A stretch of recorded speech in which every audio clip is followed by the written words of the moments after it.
few seconds. All right. All right, guys, what's up? We have decided to start our live stream here a little bit earlier tonight. That way, we can engage with you guys, the audience, and we also want to make sure that our audio levels were okay because I got some feedback last week. Not feedback from audio, but I got feedback from the viewers that my audio was not as loud as Mr. Vega's, and we want to make sure that we sound about the same. So, any of you guys who are watching, provide me some feedback, and I'm going to try to listen to it too. Robert, go ahead and talk. Yo, what's going on, Bowman? Juan Martinez. Hey, do we sound about the same, or am I much louder than Check D? 1, 2, test, test. It sounds about the same to me. Yeah, it sounds closer this time now. Yeah, yeah. Everybody, try to confirm that because I stepped down a little bit on my mic quality going back to the Plantronics headset. Rob said it doesn't sound as good as my Samsung mic here, but we wanted to try to keep the levels as close as possible. Good. That's what we Good. were looking for. So we're trying to make this a better experience for you guys. So just in case you don't know, you're watching the stream now. We record for our audio podcast. We record separately. You can see the lapel mic I've got, and Rob's got one too. We record it separately so we can get a better quality because YouTube crunches the audio and the video and everything when it streams it, so we don't get as good quality trying to take the audio from it. So we record separately so we can get you better audio if you listen to the audio podcast. Word. Yeah. Good. So we're So getting good feedback about it sounding better. yeah. I just gotta not be so loud. No, you're fine. I mean, you were never overmodulated. And there was one week that my mic was overmodulated, so I turned it down the next week, and then that's when everybody said, or a lot of people said that It was it too was low. it was hard to listen to because you were so much louder than me. I said, well, you don't know how the Ben Stein of car audio is. He's just loud. That was your quote, by the way, not mine. Hey, I am. I'll take full credit for it. Hey, Ben Stein did well in life, so I would not feel bad to have that. It says maybe a little louder but close. You're still a little quieter. Who is a little quieter? Me? Yeah, he said D. D. Yeah. Well, we can. So let me go back into my audio settings. I can try to adjust mine up a little bit. See if I can do it. Let's see here. Your Can you hear chair my? squeaking. Yeah, no. I say I'm gonna oil it every single week, and I never do. All right, check, check. I'm gonna go up to 97. Check, check, test. Does it sound any different? I can't go much louder than this. If I do, it starts overmodulating. No, it doesn't sound too bad. It sounds a little louder, not much though. Really? Yeah. All right, so we're just a few seconds behind everybody here on the stream, so they'll have to. I think we're about 30 seconds behind live. They'll have to give us some feedback. Crank it up, D. Turn it up to 11. You know what happens when I do that? Then it starts going. It's this fancy Windows 8 computer that I'm using from 2008 or whenever I bought it. High I don't tech. use computers anymore. I use iPads and iPhones.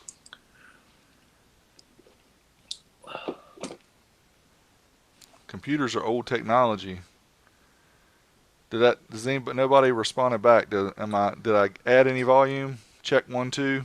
Check check. Robert, give me a check 1, 2. Check 1 2. Check 1 2. All right. Anybody there provide some feedback? It's much better than mine.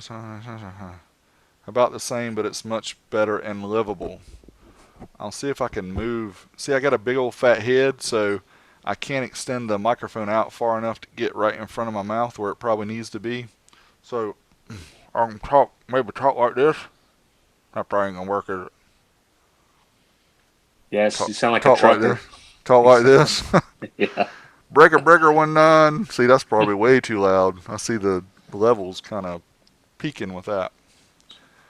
But again, this is a little pre-show fun we decided to have to get the levels set right, to chat a little bit with our early visitors. I know some of you guys can't stick around to hear us talk for an hour and then stick around and talk, so we wanted to join early so we can cut this part out of our podcast. And the people who are watching online, we'll put it in the video comment below where we actually start. So if you want to bypass the introduction and the blah blah blah, you just click down there if you're watching this on demand, and you go straight to the podcast. Yeah. Timestamps for the win, for sure. Man, that is sweet. Everything needs timestamps like that. If you And guys have never used that in YouTube, you can click the little thing. There's all kind of little tricks in YouTube about buttons you can press on your keyboard that makes you jump forward and jump to certain parts of a video. Maybe that's a future episode. Not really related to 12 volt, but yeah, we could swing it so it is somehow. I wish it worked on mobile phones, but it doesn't. Yeah, they're getting better. Yeah. They're getting better, doing better stuff with mobile. All right, well, yeah. Did he say Windows 98? No, I said Windows 8, not Windows 98. I do have USB 3 here. This is not still that old school. Windows 95 and booting from floppy disks, so because you don't have the drivers to boot from a CD. Yes, I used to support desktops. I know a lot about that stuff. Well, I did. I don't say a lot now because I don't know much. Because I don't want to. I'm gonna do something else. Not support computers, right? Yeah. Except we both are using computers right now, along with the iPads, because they can't do everything. Yeah, they're getting there. This Hangouts thing and this, doing these live event things. Rob and I have been looking, and I know I've talked to Taylor Fade and Skip about what they use, and they do a different method of like capturing the screens and then broadcasting that out. And it's a little bit. I mean, theirs looks good. Don't get me wrong, and it actually works really well. But I was looking for something that would just work for everybody, because starting next week we're going to have a guest, and then we've got guests planned for several future episodes, and some of them are, I shouldn't say some, all of them are, y'all are going to want I to. was gonna say, what's the first guy's gonna be like? Am I? Well, I'm on every week, so everybody, but future will be much better with our content, Yeah. with our guests. We'll just say that we got some big dogs lined up, and it's going to be lots of fun, because that way Rob and I can let somebody else talk. I usually just let you talk most of the time.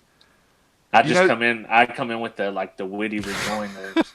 the funny thing is, people might see my videos and they might hear me talk here and everything and think I'm like the life of the party and somebody that talks all the time. I'm really not that way. I'm kind of the reserved dude that kind of sits back, lets everybody else talk, and just kind of chime in when I need to. So I don't know. Maybe it's my alter ego. Yeah, I'm about the same in person as on. Yeah, I attribute it to alter ego. It's my waffles, my egos. I just had to text my kids and tell them to keep it down.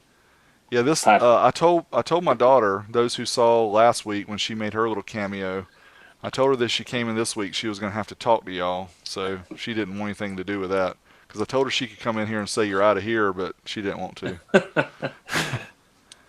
yeah, when I was editing the audio for the podcast, you could hear her say, "You said go out there," and she said, "I know."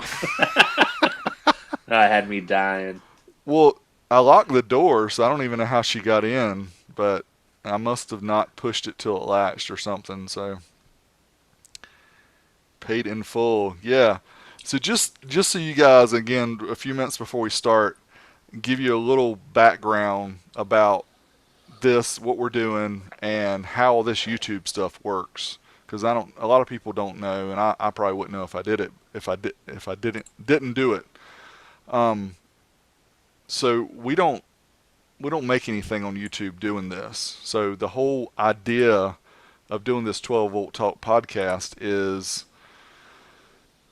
Rob and I both, I think, had the same plan as far as getting a lot of this stuff, especially when we have guests. I want to get the stuff archived, right? Because we're going to talk to people, hopefully some amp designers. We're going to talk to some engineers. We're going to talk to some people that hopefully have some cool stories that we don't get to hear. Normal people don't get to hear. It's not stuff you're going to read in a magazine or read online because they're not going to post it. So we're doing this for the passion of doing it and hoping, because audio, people listen to audio in their car. They don't watch videos in their car. Hopefully, drive people don't watch videos. But Rob and I both enjoy listening to podcasts, so we thought, well, there's not a whole lot of car audio related content out there that people could listen to. And since you're in your car, if you're not listening to music that day, maybe listen to something that's related to car audio, something that you enjoy, and hopefully we can provide some useful information for you. So that's why we started doing what we're doing. And this road of getting to a point where we're making any money, like right now we're not even monetized on YouTube. We're trying to get possibly some people to or some manufacturers or companies to sponsor some of the podcasts or do ads. We'll do ads for them. We're still working on that. We're building up our content. This is episode 10 coming on today. So we've got to build this stuff up. And you put hours and hours and hours. I mean, it's like, you're volunteering pretty much. But we love what we do. We love this, even though we need to be working on our own content. And Rob needs to be doing his 12-inch shootout with his subs. And I need to be testing more amps. We do this because we're passionate about it and because we wanted to separate it from each of our channels and do something that we could do together. So hopefully that explains it. And I talked a lot again. Do you have anything to That's say fine. on top of that? No, that's basically why we push for the Apple Podcast reviews, because that's the easiest way, specifically with Apple, to get our name out there in the podcast land. And once we grow the community, that's what we're doing, growing our community. And once we get it up big enough, then we'll be able to get sponsors on here and there and help out with all this stuff. Yeah, we're hoping we have people beating down the door saying we want to advertise, we want y'all to not have to go to a real job and be able to do podcasts. And we'd love to do this every day if we could. That'd be Save nice. save a little time to do our other stuff because I'm trying to get Yeah. 100K people. 73, I think. I'm at Yeah, you're, 73. I'm trying to get to 100. I need some acceleration. If I could do 2 or 3 videos a week, I bet I could get there before Christmas. But I can't do 2 or 3 videos a week and keep my sanity and keep a marriage and kids, because it wouldn't happen because I would be non-stop doing that. And to me, yeah. family is more important. Sorry. It takes a long time. Like if someone's never done it, they don't realize the amount of time you put into it. Especially because we're not vloggers. Now, if we were vloggers, it would be much simpler. We could do a lot more videos. Yeah, I've seen some people talk about that, about being good enough, and I think if you have I have somewhat of a perfectionist nature when it comes to some things. My wife says, and other things I'm not, like keeping my room clean or keeping my clothes folded or whatever. But when it comes to the video stuff I do, when I'm editing, I have a real hard time, and I'm sure you do too, Rob, just dragging a video into the editor and then just like putting a fade at the beginning and a fade at the end. Because even the ones I've tried to do that, I still get in and I crop parts out and I say, no, I don't like that. I try to add a little something here. Oh, I got to put my title on there so people know what I'm doing or know what my channel is. And then Yeah, before you know it, you've spent 4 hours, on something. Oh, well, I was just going to do this real quick. There's no such thing as real quick when it comes to putting out YouTube stuff, unless you just post up the raw videos, which some people do and do okay with that, but I can't do it. Yeah, Dave Fishman. Yeah, we've got some pretty cool ones lined up. Um, yeah, I might talk about our first one later on in our show when we start. So those who joined right now, we got about 20 or so in the room. We decided to start early and just hang out with you guys for a little bit. If you want to talk, ask questions, we really want to make sure we got our audio levels set right because last week Big D was whispering and Rob was loud. People weren't happy. Yeah. Yeah. And so the new guys that just joined in, if you notice any difference in between our voices, go ahead and let us know now because we're trying to switch up the headset, trying to keep it the same. Yeah, we're trying to keep the audio level as close as possible. I'm using the Plantronics headset here to try. Rob said it didn't sound near as good as the Samson mic, but I just don't have any adjustment levels. So I got a mixer and all other kind of stuff that I can use, but I haven't got all that stuff hooked up yet. So sorry. Future, we're working on it. Working on a lot of things. Yeah.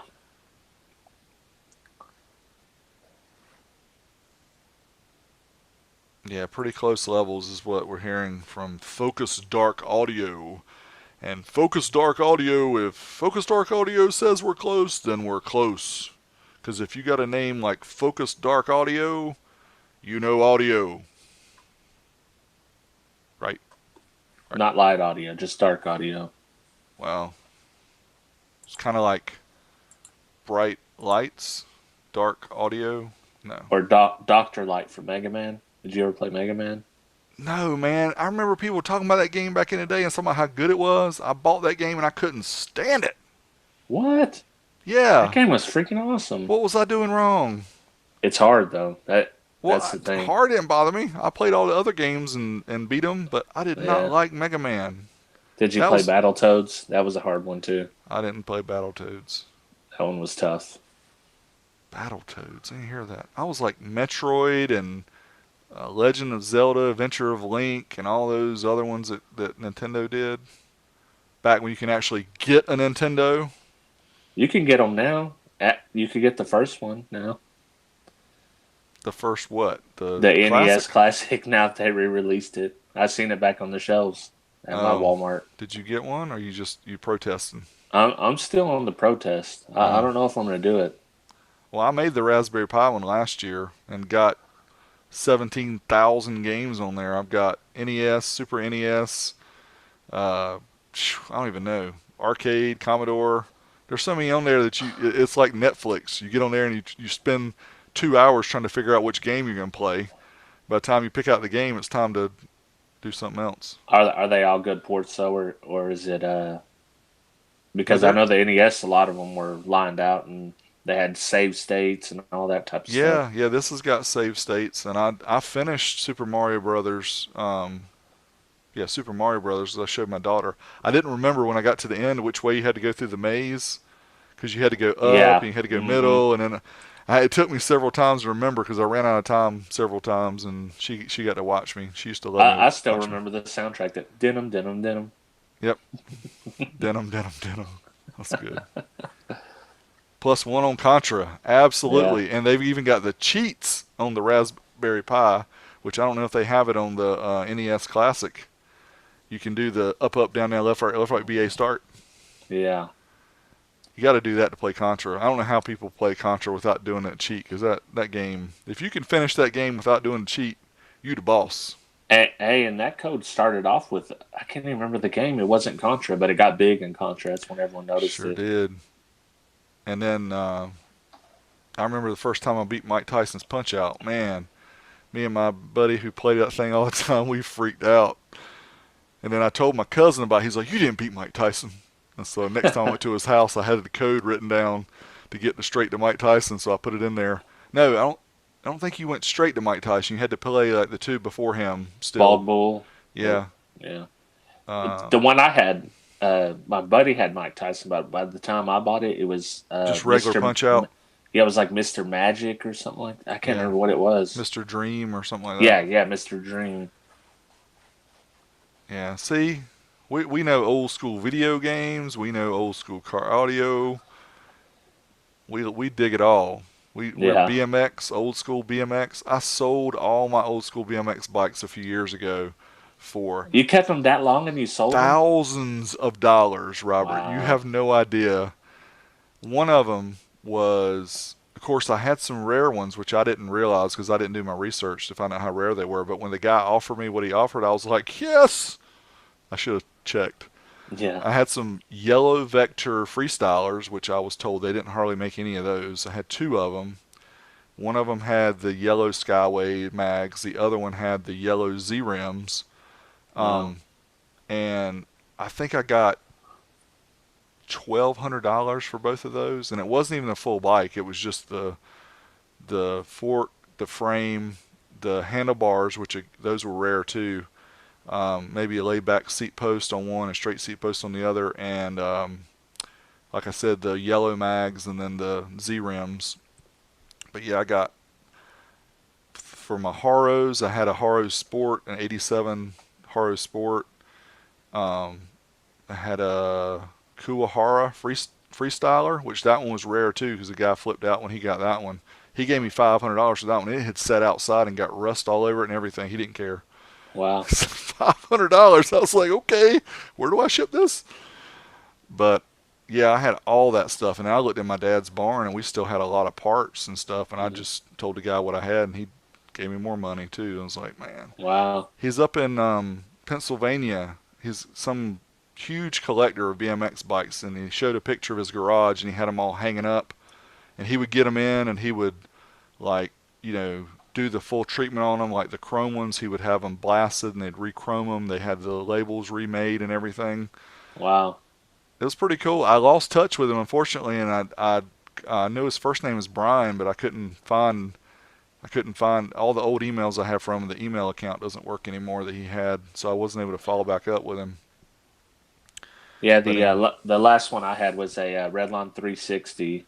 I had the Pistol Pete grips. I actually bought the $180 flight cranks for it. Had the ouch! had the bear claw pedals that would ruin your shims Oh, I if you love slipped a those. pedal, man. See, you were a little bit later than the Hutch. Do you remember when Hutch was Yeah, big? yeah. So the Hutch pedals, they were impossible to get. I mean, they were just the pedals. I think were $2.99 or $1.99, even way back in the day. But Wow. yeah, they were the bear claw, just like you talked about. They would tear you up. Mm, But and the Hutch cranks were the same way. Even though I think they were made by Redline, they were just smooth on the outside. They didn't have the little notch. yeah, But those, man, if you have that stuff right now, I could it imagine. it goes for ungodly amounts of money. I mean, I saw a Hutch Trickstar for like $2,500 on eBay, and I think it's sold. Wow. So anyway, we're everybody everybody who's in the room now is like, what the heck are they talking about BMX bikes for? Yeah. And we're beyond yes, the gold hutch. And if you guys haven't seen um what is that, Joe Kidd on a Stingray, Woody Itson has an interview in there, and he talks about the gold hutch and what happened to it. So if you haven't seen that, I bought the DVD. Go buy the DVD for Joe Kidd on a Stingray. I'm sure it's on Amazon. Yeah, I'm sure it is. He tells a story. So it's time for us to start. I'm sorry I went a little long. I got right at 8 o'clock right now. Yep. So those of you who joining, you're gonna get a live version here of how we normally start our podcast. So what we've always been doing in the past is we've always just kind of started, and you guys have just been watching and listening to us until we get to the end. We wanted to interact, but I've been talking so much. Sorry, but so we're gonna go ahead and I'm gonna share the 12 volt talk screen that I have here, and we're gonna go ahead and start the podcast. You guys stick around if you can. We'll answer questions at the end and try not to ignore you like we have here for the past few minutes. That is totally my fault for blabbing about BMX bikes. Rob, it's my turn to start, Yeah. so I'll share the screen here and then I will start up. Do you want a 5 countdown for the audio recording? Yes, please. All right. 5, 4, 3, 2, 12 Volt Talk, episode 10, How to Plan Out a System.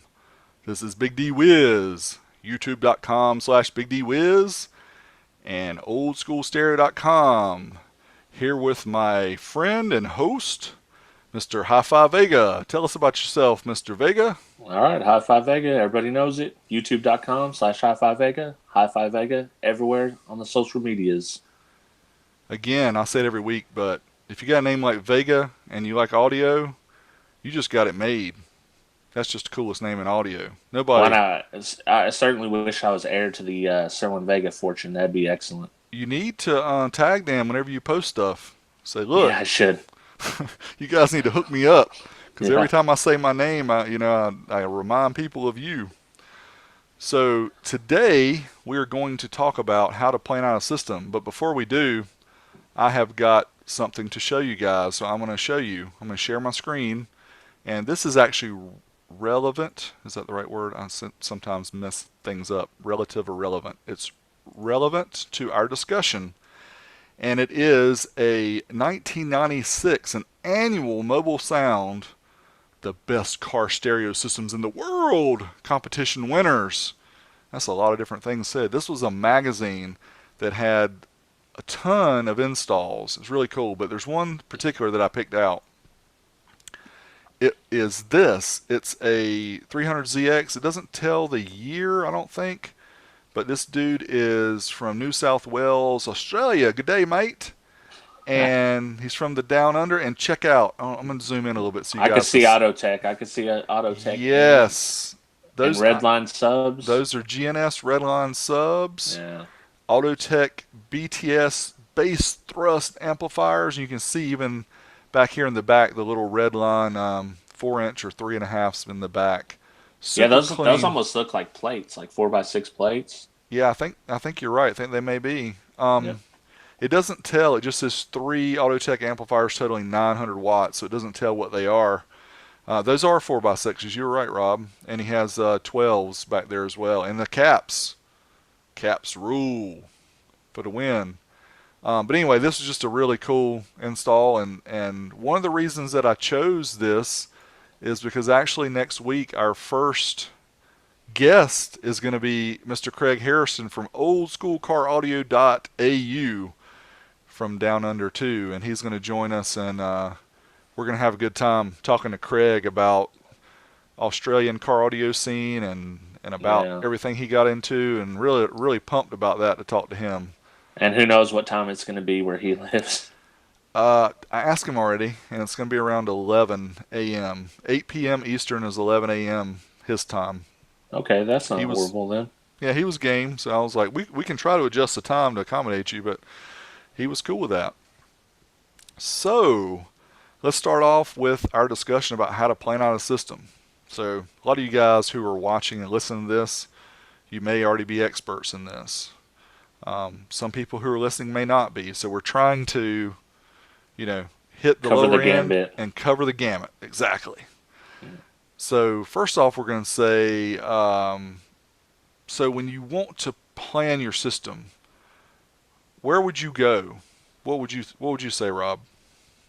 For me, being a little bit old school, I'd start off in the forums and even now in the Facebook pages. That's a good place to start because you can, like a magazine, you can see what people have been putting up with their systems and get recommendations, get questions, answers, that type of thing. Yeah, so we talked about this before too, but the YouTubers like 5 Star on Quality Mobile Video, Mark at Cardio Fabrication, they do a lot of videos in specific vehicles, which is really cool, and that can be very helpful for you to get an idea. Because I think the way we used to do it as old schoolers is we hope that the magazine that came out would have a car somewhat similar to what we're driving, so we could see what they did and kind of plan our system. But nowadays we have so much more information available. The Facebooks, the forums, stuff like that's good, but of course you have to be careful because you hit a lot of noise when you hit those, especially the Facebook. You know what noise I'm talking Yeah, about, Rob? indeed. But much like our background noise, it's just always present. Yeah, I think some people just don't have anything better to do than just make noise and Yeah. not provide good, suggestions. But there's a lot of people out there still now who are helpful and will help you out. So you just have to know the right groups to go to. Yeah, And and we'll, there's quite a few good groups that we can link to that are really good about keeping it focused and not letting it get out of hand and getting into a flame war. yep, because that's easy to do online. Because I just posted something again. I I seen it. had to get off topic a little bit, but I posted something thanking somebody for helping me out in car audio and sharing my videos and everything. And all of a sudden, I got all these comments about, oh, this guy sucks, blah blah blah. I'm like, this is my post. I'm thanking somebody. You take your noise other places. And if you're watching this and you're one of the ones who said that, sorry, that's just not how it works. That is not good etiquette for online posting. So your mama would slap you if you did that in front of her. So I'm just saying, be Yeah, I good. think we lose sight of that now.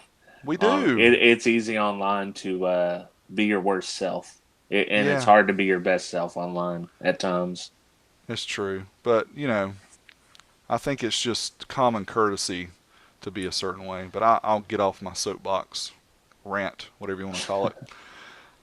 So yeah, check out for YouTube. Check out we've already said it, quality mobile video and 5 star car stereo. And the guy that was from Australia that used to do them, I don't know if he does them anymore. What was he? 12-volt Inc.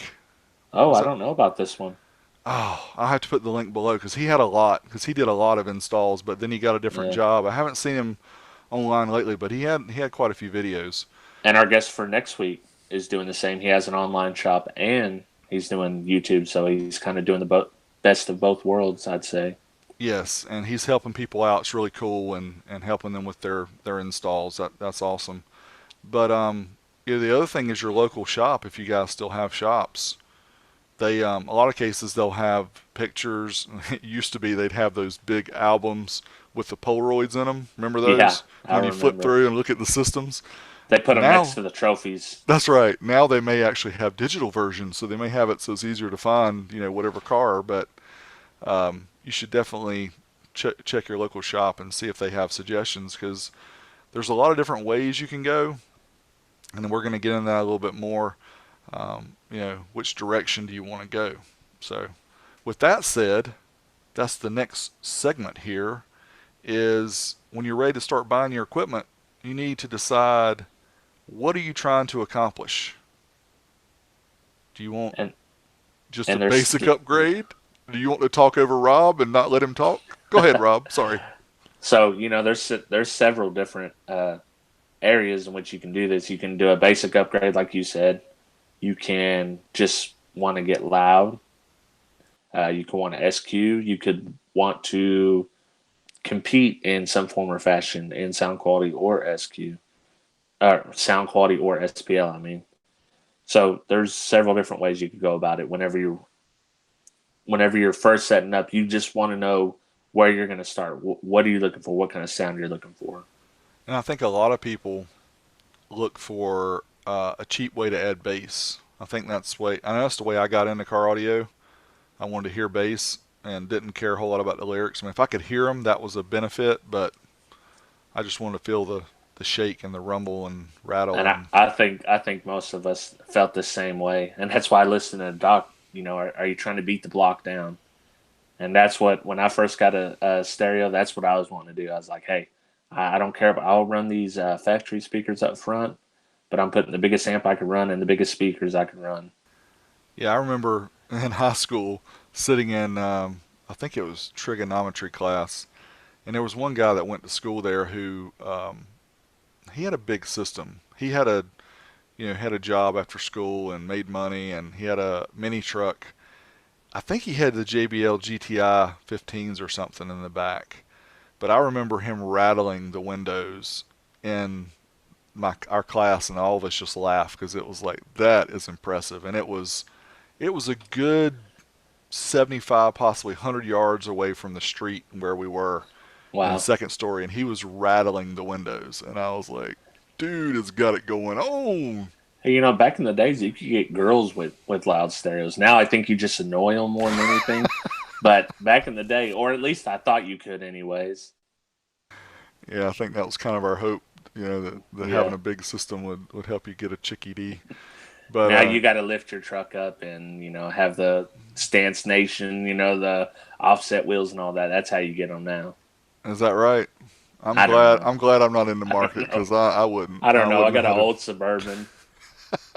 I wouldn't know how to do any of that stuff. But so yeah, most people won't, and that's the great thing about these days about the the the basic entry in the car audio. Used to be it was like $400 or $500 was your entry to get you a basic amp and a couple subs. Nowadays, man, just a little over $100 you can get a couple subs and you know I wouldn't call it a good amp, but something that'll work to get you started. And you can, I mean, if you have $500, you can get a whole system, and Yeah, it's gonna sound pretty dang good.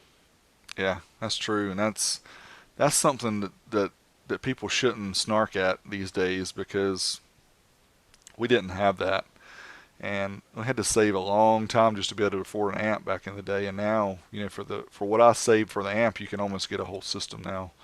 But again, just starting out, most people just want bass, so they want to get these days would be a mono block amp and a couple tens or a couple 12s and probably a prefab box. And I know places like when I was in Gastonia, um, and my mind is not good this week, but the car audio shop there that hosted our spring, Freeman's. no, not Freeman's, it was the other. Gosh, I feel so bad that I forgot the name of that place. Distinct Beat. I Oh, remembered you. Jared, you're welcome. And yeah, you're welcome. I remembered your store. But they had power bass. They had a dual 12-inch box and a power bass amp. It was like a 500-watt amp with two 12s, and it was, I don't want to say the price wrong, but it was either 199 or 299, something like that. wow. Out the door, and he's like, we sell these left and right because they're just, for people getting started, they're great bass, boosters. And on that same topic, I remember the local shop was called Laws Electronics, where we live, and they would host all the competitions. That's really what got me into the car audio, going to the competitions, hanging out. But they had their own vehicle, and it was a Dodge Neon, I think. And they had two Crossfire CF15s on it was either a 1000D or a 30HC. And they were selling that package for $600. And they were doing like 149, walled off Neon. Wow. It's worth more than a neon, probably, right? Indeed.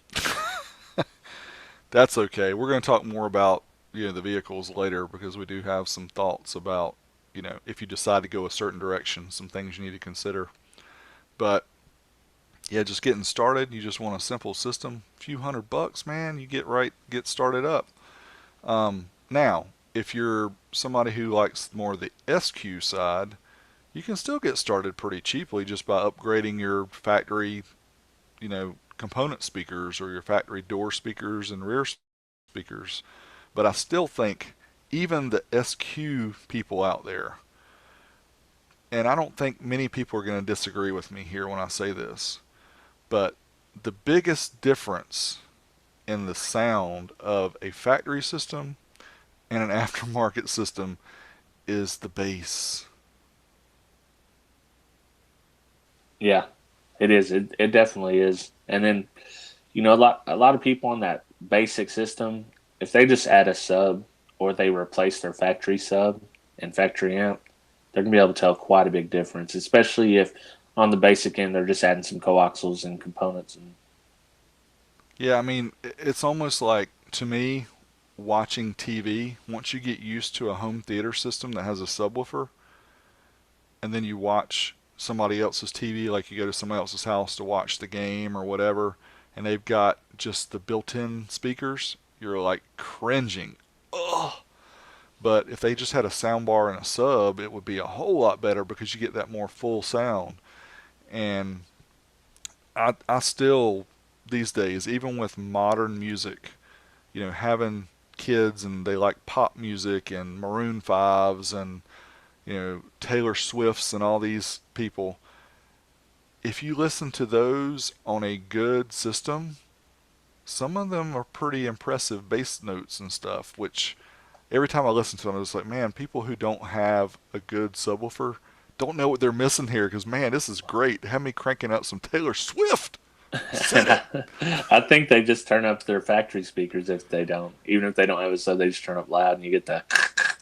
Yeah, but man, missing that just fullness is hard. If you've Yeah. never heard a system that where you just don't get enveloped by the bass, that's just great. But there's obviously an extreme to everything, and I can understand because when I was 16, I wanted to have big bass, and this guy driving down the street at school that rattled the windows, I wanted to be him. So I can imagine these days, with as affordable as it is, to get a 150 dB or louder system, a lot of people probably want to do that now with these big trucks that drive like this. And Yeah. What do y'all call that? The Carolina lean or I don't know what they it's call it, something. but It's something with Carolina. So it's I all don't on you guys, I as don't far as I'm take credit concerned. for that. I don't accept it. I think it's the craziest, dumbest thing. But to each his own. If you do it and you like it, that's good. I just don't. But that's my opinion. Everybody has one. You were But talking about the bass, and as far as the bass goes, I'll tell you, like on a song like "In the Air Tonight," Phil Collins. So the first two-thirds of that song has very little bass. It's just low and kind of droning, and you won't even notice it at all.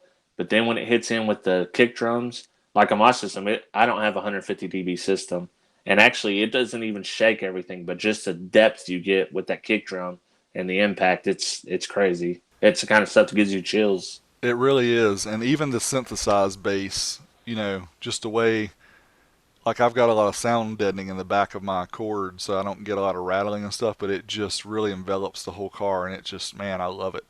It's just awesome. But I don't have to have 150 dB. I mean, I'm happy with 135, 132, whatever. Yeah, Not a me whole too. lot. That's plenty loud for me. But if you're looking at going that direction and you want to go SPL, then you do have to consider some things. Um, Obviously, electrical systems are big. You don't want to, and I'm afraid that I see it all the time because I test these bigger amps and I get, emails or YouTube comments from people saying, Big D, I want to go from a Cab 2K to a Orion HCCA 5K.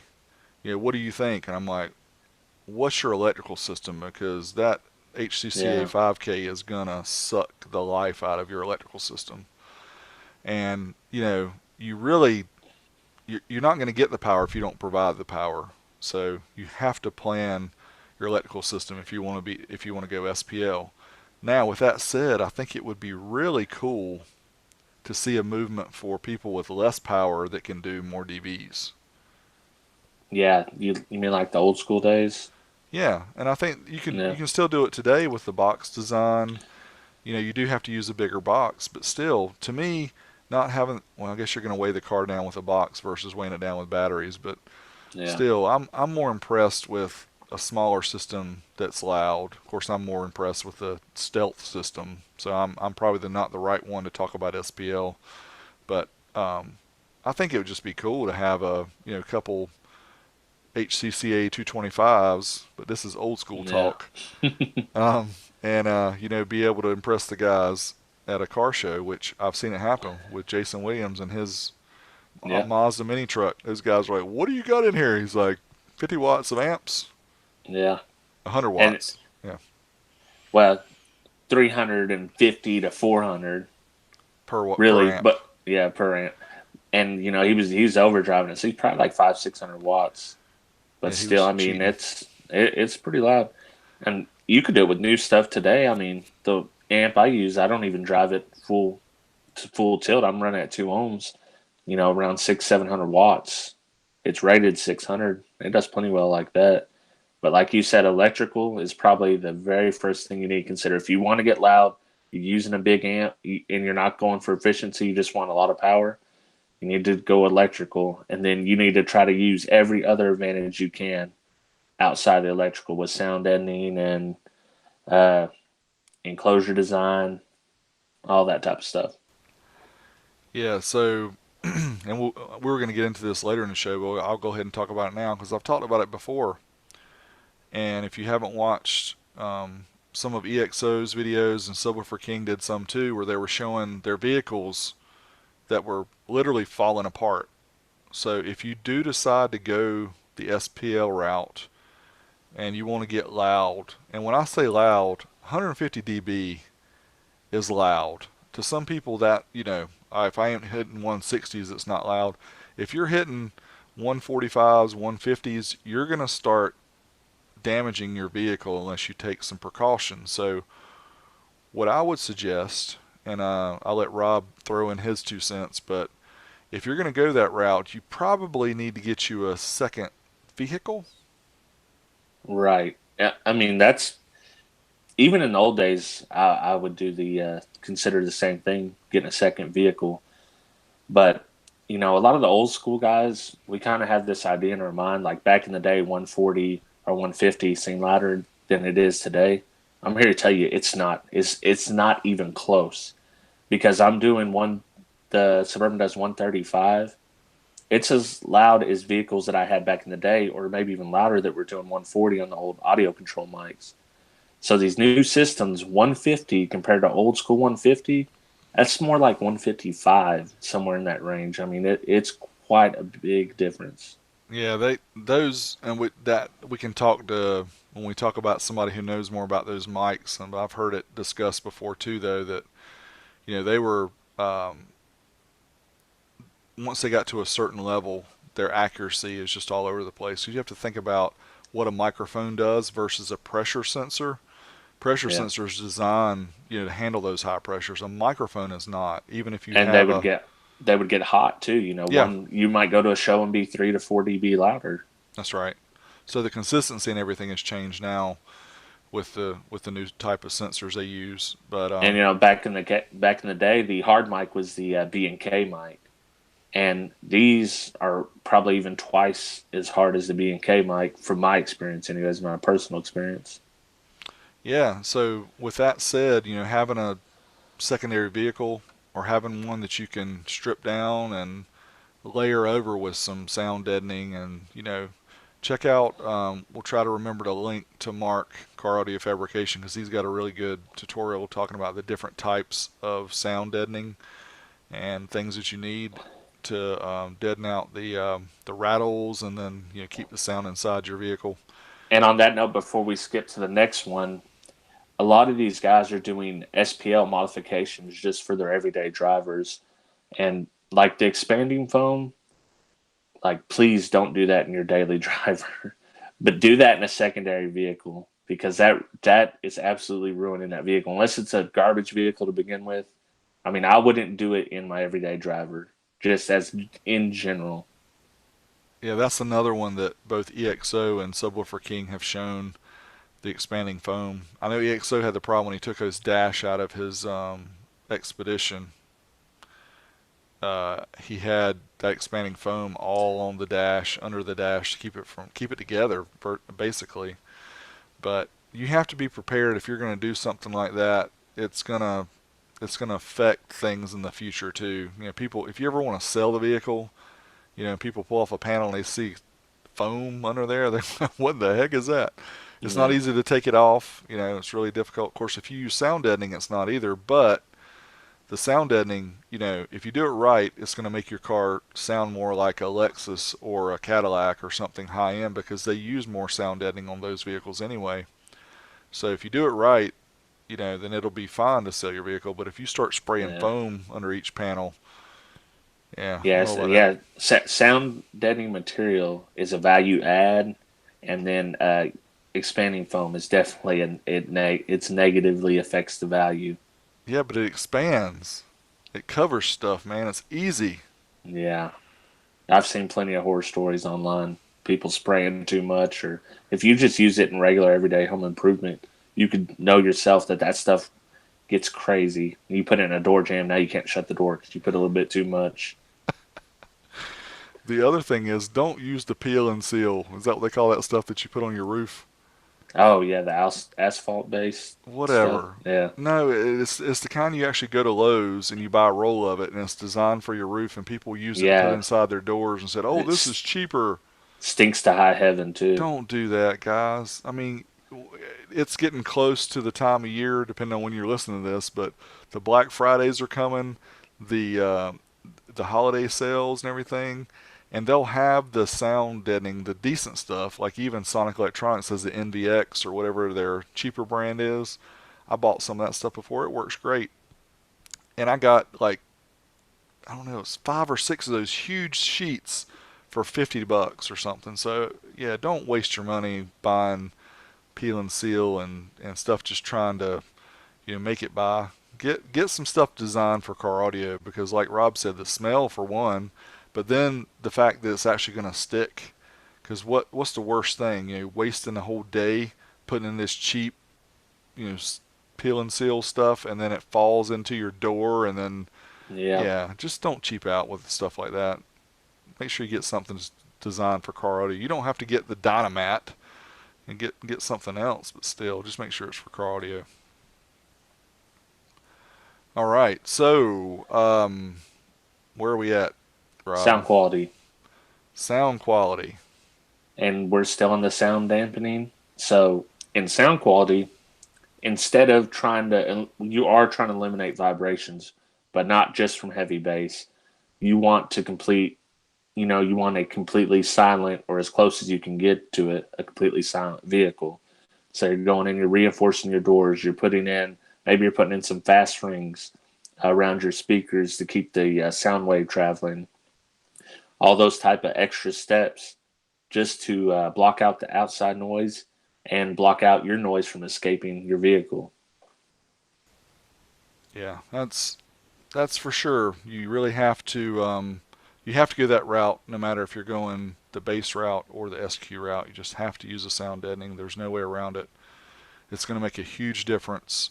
And I mean, like even in my car, I know Rob's, we don't hit over 135 dBs, but even if you'd only hit like 125, if you've put an aftermarket sub in your car and you haven't sound deadened the rear deck or whatever, it's going to rattle like crap and sound horrible. And even your doors do the same thing. If you got a quality driver on a decent amount of power, it's going to do the same thing in your door. You can get rattles; they just pop up everywhere. I have a quality driver. How many? It's me. Yeah. Sorry, couldn't resist. So let's talk about some of the basic upgrades then of where we can go. Like I already kind of mentioned the subwoofer amp and subs for people who are just trying to get bang for their buck. What about a head unit? It depends on your vehicle. So if you can upgrade the head unit easily without, losing all your features or having to put an ugly dash kit in or something like that, I recommend that. But if you can't, you need to look into line output converters. I didn't take that whole dash kit thing to heart at all. I had the same thing in my Mazda, so Yeah, Honda for the lose on that, trying to integrate everything in. But everybody's doing that now. They're trying to integrate, HVAC and vents and, time of day and everything into your car stereo, your head unit. So people are having to look for alternate methods. And I agree with you 100%. If it's not imperative that you change it out and it's not easy to do in your vehicle, then you need to look for alternate solutions like a line converter or some sort of a DSP that'll merge all the channels together or combine all the channels together. But yeah, and that's an important factor not to skip, because if you've got a factory amplified system, chances are you've got different frequencies going to each driver, so you need something with summing capability. And actually, Mark at Cardio Fabs got quite a few good videos on all that. yeah, we need to get him to sponsor our video because we talk about him so much. Trying to give him more than 300,000 subscribers that he already has. Mark, why don't you send some of them people over to us? You listening, Yeah, Mark? Mark, you out I'll there? take 100,000 of them. Yeah. Here and our other channels. Need some help. We feel it. I feel it. Hear somebody talking outside of my room. Hope they ain't too loud. I don't hear them. Okay, good. So, head unit, do it if you can, if you want to, but you don't have to. Sound quality people are going to disagree and say you have to change it. And again, everybody hears differently. You have different frequencies based on the size of your ear, the tuning of your how long your ear canal is, and all that. So I don't get into the sound quality argument because what sounds good to you sounds good to you. What sounds good to me sounds good to me. And there is this thing of law of diminishing returns. So you can make a big difference, and then everything from then on can be a very small incremental difference. So I'm big about making that big jump, and then after that, you know, Yeah. I'm cool with it. But Yeah, you can waste tons of money. The difference between a $100 speaker and a $1,000 speaker, sometimes it's not as big as you think. no, that's again that diminishing returns. The same thing with home audio because you can get these 50, $100,000 tube amplifiers, or you can get a $500 tube amplifier. And Yeah. we Once you're at a certain level, if you've got something of a certain quality, then that's when the diminishing turns. Because if someone's taking time and putting quality components in it and building it in a quality, sense where they're really worried about everything, that's where it can get diminishing. yeah, like your wallet when you go to some of those stores, it diminishes. Yeah. So I've been to some of those. Don't ever go and listen to the Martin Logan home speakers, the ones with the electrostatic panels. Oh, the Those, planar speakers, or yeah. yeah, they sound so good. I wanted to buy some. I still want to buy some, but maybe someday in the future when 12 volt talk starts making a little money. Yeah. Working on it. Hey, I can't even afford. I like the Clips Heresy, the regulars. They're still three, four, five, $600. So Mm-hmm. Yeah, those are very efficient yeah, speakers. Very big, very efficient speakers. So the coaxials, if you want to change out your factory speakers, that's a pretty easy way to get you some better sound. yeah. And then if you're going from basic to the SQ, now you're going to be talking about component speakers versus coaxial speaker placement, getting your tuning, all that type of stuff. Yeah, again, it depends on which direction you're trying to go. Again, I'm going back to if you're looking for a basic upgrade, amplifier, subwoofers. And then obviously you'd have to have someone to integrate that amplifier in. Although most new uh, budget amplifiers are going to have the high level inputs already. So you should be able to do that. But the one thing you have to be careful with a lot of the new cars, I know my Accord has it, is it's got these, and somebody in the chat room I'm sure is going to know what I'm talking about. The microphones that it turns down the bass as you turn up your factory system, so it protects the Oh sub. yes, It's that that's what auto. audio control done the AccuBase type of. All of them have it. Or line out converters. A lot of them have it, anyways. Not all of them. Yeah, so you have to be careful with that. That you make sure, like in my Accord, um, if you wanted to upgrade just the sub, you have to disable those mics. Because if you don't disable the mics, then when you crank it up, it's gonna suppress the bass level when you get a louder volume. So you need to make sure you take that into account. Again, the local shops would know that for sure. So that's just basic upgrades. We kind of talked about that before, but we're talking about the SPL, or as Rob calls them, the block beaters. So when we talk about electrical, there's a lot of different components with electrical. Obviously, upgraded alternator, big old fat OFC. Don't buy CCA. OFC wiring, and nowadays it's caps, it's AGM, or it's lithium batteries. And you're probably not going to buy a lithium battery unless you're considering competing, in my opinion, anyways, because it's cost prohibitive. Absolutely.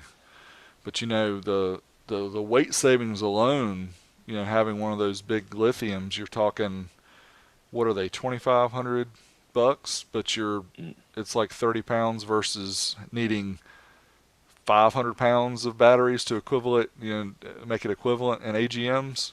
yeah. But one important thing to remember if you're considering lithium, those are very dangerous batteries. Very dangerous. They're dangerous on our cell phones. Imagine a giant one. That point needs to not go without re-emphasis, my friends. Mr. Vega is extremely knowledgeable on batteries, and don't take his point lightly here, because I see a lot of people Facebook buying all these lithium cells and wiring them up and all that. You guys have got to be extremely careful, because there's so much potential energy inside of those lithium cells that you've probably seen the videos of the Samsung Note 7s exploding in the guy's pocket, and almost taking his leg off. Yeah. Imagine the size of that versus, these larger battery packs. They can really do some damage. That goes without saying. And I thought about that before we even started this, and talking about the danger of that. But then the other thing I thought about, well, what if you've got 500 or 600 pounds of AGM batteries in your car, and how dangerous that could be if they're not strapped down properly, and they could Right. fly, and then they can short out, and they can start a fire too. Well, I'll take like we build a lot of motive power batteries, which are ones that go in forklifts. So you could be working. We're strapping them up. We're strapping up 2-volt cells to get 18, 16, 24 volts, 36 volts, whatever we need, 48 volts. But the real danger there is the amperage that these batteries carry. Besides the voltage, you can drop a wrench across two straps. Guess what? That wrench is gone. It's welded. You've got so much amperage running through those batteries. You got to take those straps off, and you got to try to grind your wrench back off. I take it you've done that before. We need to see a Yes, more, video. more than once. See, you need to And make we, sure on your parting way out of your, one day, if they, whenever you retire or whatever, you got to do that. Make a video, post it so we oh can see yeah. it. Oh, and I wish they could give us some discounts on some wire and all that stuff. We got some 6-aught. We got some crazy wire up there. 6 alt. Yeah, we Wow. got we got that and $3,000 battery powered crimpers. We got all kinds of cool stuff in there. Man, you need some of those for the High Five Vega Labs. Indeed, I got the hydraulic. I got the $30 hydraulics ones. They do okay. Yeah, that's the ones we can afford. I got some Yeah, of those too. So in addition to the electrical that we talked about, alternator, make sure you get OFC wiring, and make sure you have the proper gauge.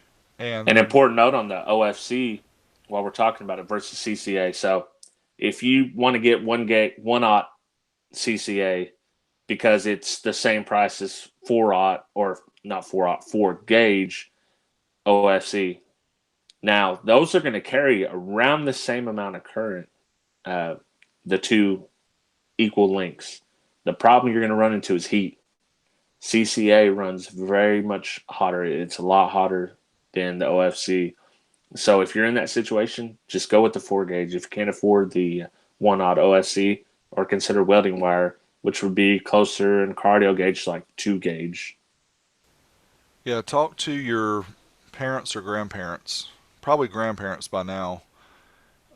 Some of them may remember the aluminum wiring they used to use in houses and how many fires that caused. They're trying to be cheap and not use copper.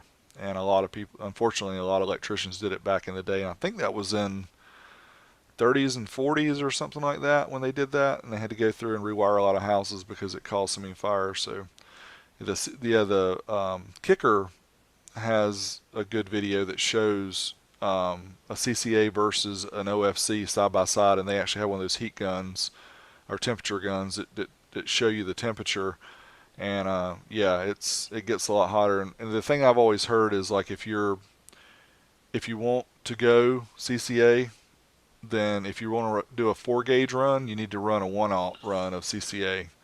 And once you do that, and then you compare the prices, why did you even do that? You just run a bigger cable and not gain Yeah. any benefit. Yep. You're gaining heat. That's it. Well, I guess And if you live in a cold environment and your heater don't work, you just wrap it around your seat, hook it yeah. into your 10,000 watt amp that you got hooked up to your 5 alternators that are wired in parallel. That'd work. If you could buy 5 alternators and can't afford OFC, we we've got some budget management Man, issues we're going we're on. not talking about logic. You know how the world works nowadays. Yeah. Logic is out the window. He's also a decent rapper. Who? Logic? Yeah. I don't know. Sorry, I'm too old school. Have to check him out though. Is he on Spotify? Yeah, he is. All right, I'll check him out. I'm too busy listening to Maroon 5 and Taylor Swift, so have to switch up. T Swizzle. That's right. So we've already talked about sound dampening, sound deadening. You're going to have to do that as well. Consider budgeting quite a bit for that. But when you build the enclosure for an SPL system, for a block beater, as Rob would say, are you going to use some chipboard? You can use some quarter-inch MDF. What you going to use, Rob? Well, you're probably going to want to use at least MDF 3/4 inch with a double baffle. If you got the money, use some, not plywood, but use some, it's not coming to my head right Son now. of a birch. Birch. Yeah, birch, 3/4 inch birch. And, it's lighter and it'll save you, it won't save you money, but it'll save weight. But unlike me, I usually just let the glue hold the boxes together and I use a few brad nails. You're probably going to want to use some screws, pre-drilled the holes. You're going to want to add in bracing. Uh, you may even have to add in all thread kind of bracing, depending on what you're doing. You can even add like wooden dowels. There's all different types, but you're just trying to eliminate all the flex you can in that case. And you're talking about double baffles, minimum probably, maybe even a triple baffle, depending on what you're trying to do. Yeah, the the best example that I can give of this and understanding the pressure that goes on with some of these SPL systems is watch brother Steve Meade tear up a phone book through the port of his subwoofer box. That still blows my mind to see him hold a phone book up to the port and it just shreds it completely. That gives you an idea of how much air pressure is inside that box, and a lot of it's escaping, but some of it's still in that box. If you don't have multiple layers of MDF or some sort of a real firm wood with deadening between it or whatever, however you want to do it, it's gonna you're gonna lose so much of your dBs from the box flexing. It's just insane. I still can't believe that box can shred. And that's We have to link to that one so people can see it if you haven't seen it, because it still blows my mind to see that thing be one of yeah, those big old fat phone books. yeah, it did too. It just rips pages right out of there. Just wicked. I mean, breaking a CD is one thing, and that's impressive, but shredding a phone book to me that's wicked. And that's why they say don't mount your amps nowadays to speaker enclosures. Back in the day, people would say it, but the fear back then was much less than it is today. Today, they're really flexing those walls. You might not see it, but if you had a slow motion camera, you'd see it, and that's how if you got a cheap board on there, you could run into issues. Yeah, unless you have like a super thick pad Yeah, for some your kind of amp, cushion. that's right. So your amp can just kind of sit there as kind of Yeah, like having extra shocks or something on your amp for the sub box. But for sure you need to do that, because if not, you're going to be getting your amps repaired all the time because all the components are going to be shaking loose because of right. all that. And like you said, you may not even be able to see a lot of it because of it, just the real quick And I just vibration. Hell yeah. watched a Bearvid's video where he showed one that had damage from being on an enclosure Yeah. that it broke. So you can see it clear as day exactly what happened. Yeah. Yeah, that's good information for people to know, and I'm sure a lot of the ones that are in SPL know that. But again, a lot of people may be getting into it that don't realize that, so we're trying to help those people out as well. And we've already talked about the damaged vehicle. But for sure, if you're going to go down the route of high sound pressure level, sound deadening your vehicle, building huge, thick, heavy, expensive boxes, having batteries to provide power to your amplifiers, then you need to be prepared for that vehicle to start coming apart. And you can Yeah, definitely. put expandable foam everywhere. That'll help it stop, right, Rob? It'll help it stop. That's for sure. It's probably gonna crack your panel after a while, but it'll help the flex stop. Sorry, officer.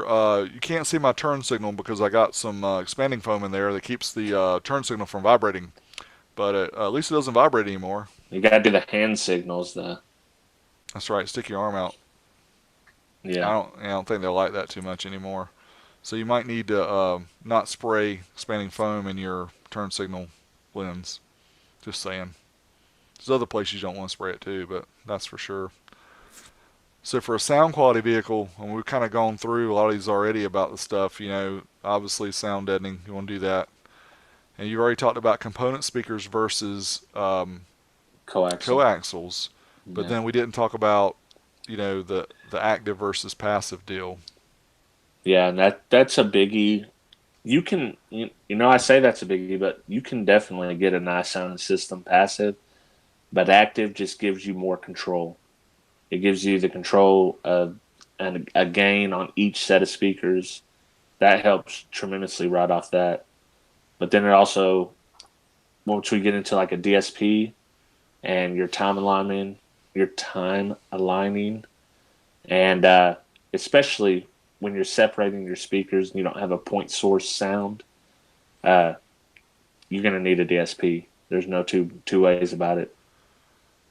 Yeah, and the good thing about the DSPs now, well, we mentioned this on a previous show, but we don't like to assume that anybody has listened to our old show, and it could be the first one you're listening to. But if it is, please go back and listen to our old shows because we have quite a few shows. This is show number 10. We've done 9 before this. You can listen to them. Sound like a radio announcer, don't I? I'm trying to get a new job one day. But yeah, you can get one much more affordable these days. DSPs used to be super expensive, and well, we talk about Dayton Audio having one that Yeah. that you can use nowadays. We haven't got one to try it out yet, but I'm sure we will eventually. Check it Yeah, out. I'm going to order one soon for my wife's vehicle. So, Cool. and that one's a 150, so Yeah, and that's that's a great starting point. without even being on sale, and they always have that $10 off, 100 or more, or Yep. 10% off. So keep an eye out for that for your. That's probably the best value on the market as far as a standalone DSP right now, in my opinion.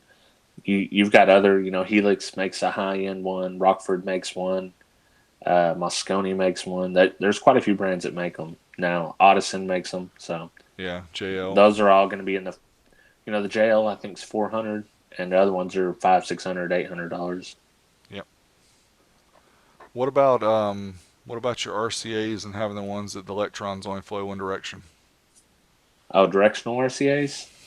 I don't know anything about those, but but when you're using a not a pure digital signal, so you got an analog signal, higher quality RCA's will make a little bit of difference with the interference, and you're going to have less loss if you have higher quality RCA's. I sure wish we would have moved to the world of like pro audio and used XLR connectors in car audio. I really wish the mini XLRs would have taken off more than they did. Have the balance connections because there's just so much cleaner, not having to worry about the noise and all Yeah, that. And obviously, pro audio has been using the XLR, the 3-pin style connectors for years, and it works. But we're too hard headed in car audio, and everybody wants to have they used to. Everybody want to have their own connection, and they finally right. decided RCA, I guess, will be what they use. But I agree. You don't have to spend a ton of money on RCA's, but I would get some that are quality that have the shielding and everything you need. But you don't have to buy the ones that go in a certain direction and No. only work between midnight and 8 a.m. Yeah, Things you like don't that. need the Carnair cables or the blue jeans. You can do fine with a pair of Stinger 4000s. I've used that in several vehicles, and it's just fine. Yeah, I like the 6000s, but the 4000s too. I tried the 9000s, but the connector on the end doesn't work in a lot of the old school amps that I have because it wants the RCA to be external and not inset. Some of the old school amps, you had to insert the RCA and it wouldn't work. But yeah, the 6000 or 4000 series Stinger. There's a lot of other ones Yeah. too, but we'll link to some of those below so you guys can go check those And out. and some of those higher end ones, they cause more problems than they're worth.